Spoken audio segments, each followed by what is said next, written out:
এটা হচ্ছে সর্ষে শাক। আমি একটু রসুন কাঁচা লঙ্কা দিয়ে একটা প্রেসারে সিটি মেরে নিয়েছি। সর্ষে শাকটাকে একটু পেস্ট করে নিয়েছি।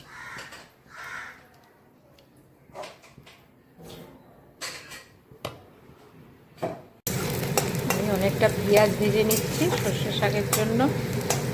একটু শুকনো লঙ্কা দিয়েছি, কুচিয়ে রেখেছি আদা রসুন টমেটো। আদা রসুন দিয়ে দিয়েছি। এবার আমি সব রকম গুঁড়ো মশলা দিয়ে দেবো।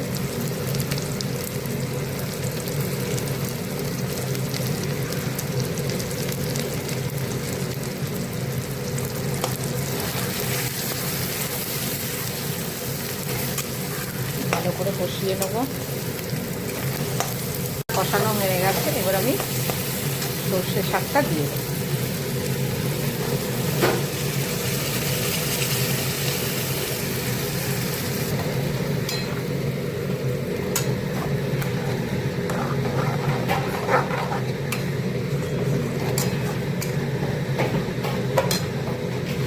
এবার এটা ভালো করে ফুটবে।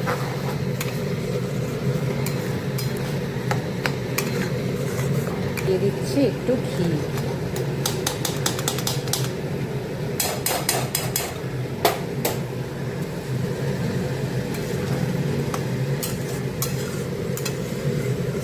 একটু টাইম লাগবে, এখনো হবে, ফুটবে এটা।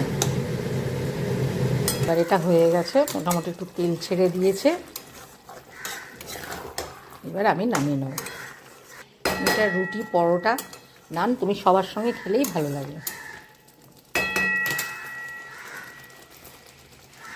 দেখো সর্ষে শাকটা খাওয়ার জন্য একদম রেডি। শুধু দিতে হবে একটু বাটার।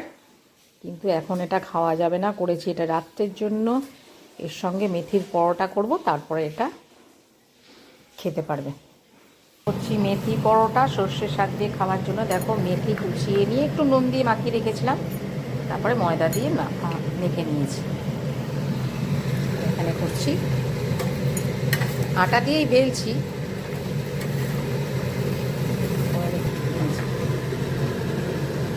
মেথির পরোটা